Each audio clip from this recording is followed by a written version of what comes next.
Alright, listen to be very very carefully. अच्छा, एक pattern बताता हूँ बहुत ज़बरदस्त यूपीएससी में ये करता है यूपीएससी ना कई बार। तो ये 2011 प्रीलिम्स का जीएस का पेपर है। अब ये मत सोचना कि बहुत पुराना है तो रिपीट नहीं करेगा, बहुत सारे क्वेश्चंस रिपीट हुए हैं यहाँ से कॉन्सेप्ट वाइज, लेकिन पैटर्न तो हमेशा से ही बहुत इंपॉर्टेंट रहा है। तो हम उसको देख करके एक बात करते हैं। इसके अंदर क्वेश्चन को पढ़ो। इसमें बोलता है कि regular intake of fresh fruits and vegetable ये रिकमेंड किए जाते हैं in the diet since they are a good source of antioxidant and how do antioxidant help a person maintain health and promote longevity। ठीक है, question बहुत simple सा कह रहा है कि फ्रूट एंड वेजिटेबल का जो डाइट है ये रिकमेंड इसलिए किया जाता है क्योंकि ये एंटीऑक्सीडेंट्स को बढ़ाता है। बेसिकली एंटीऑक्सीडेंट का गुड सोर्स है।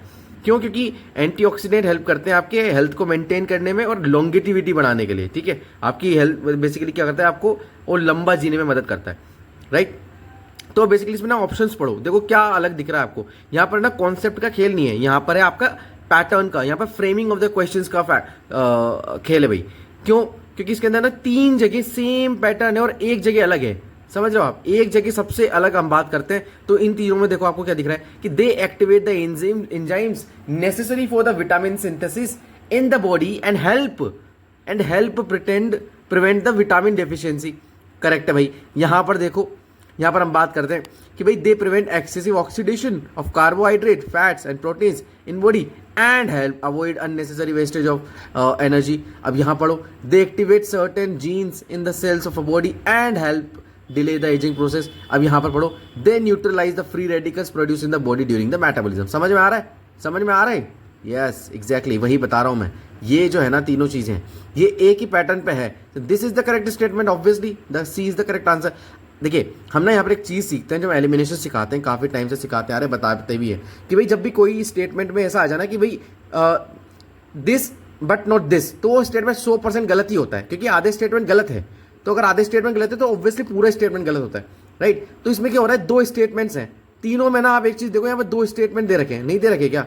तो अगर इनको एक सही बनाना होता या फिर सही होता तो बोल देते ना, तो ये एंड लगाने की क्या जरूरत थी, राइट। इसी में डाल देते।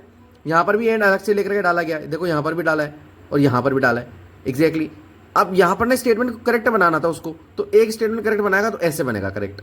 समझ में आ रहा है? ये पैटर्न है, ये पैटर्न रिपीट होते हैं कई बार। हम ना आगे आने वाले मैं आपको बताऊंगा और जगह कहाँ पर ये पैटर्न रिपीट हुआ है, ठीक है। तो जरूर देखो, इन सब चीज़ का ध्यान रखो, बहुत ज़रूरी है ये। तो अगर आपको लगे ना कोई स्टेटमेंट तो इसको मार्क करके चले जाओ आगे। बाद में जब आप OMR में फिलिंग करोगे उसके उस टाइम पे देख लेना एक बार कि यार कोई पैटर्न तो नहीं है। फाइनल आंसर जिस वाले क्वेश्चन में आप श्योर नहीं है, फाइनल आंसर लगाने के पहले पैटर्न जरूर देख लेना भाई, कौन सा पैटर्न लग रहा है यहाँ पर। क्या फ्रेम वाला लग रहा है, क्या स्टेटमेंट को फ्रेम किस तरीके से किया जा रहा है, या फिर वो जो हम बात करते हैं कि इसके पहले इन्वायरमेंट वाला था, इसके बाद वाले इन्वायरमेंट वाला था, वो वाला आपका एप्टीट्यूड लग रहा है, कौन सा लग रहा है। डू दिस वेरी केयरफुली, बहुत इंपॉर्टेंट है, बहुत क्रूशल है। फिर आप फाइनली जाकर के OMR में इसको फिल करोगे, ठीक है।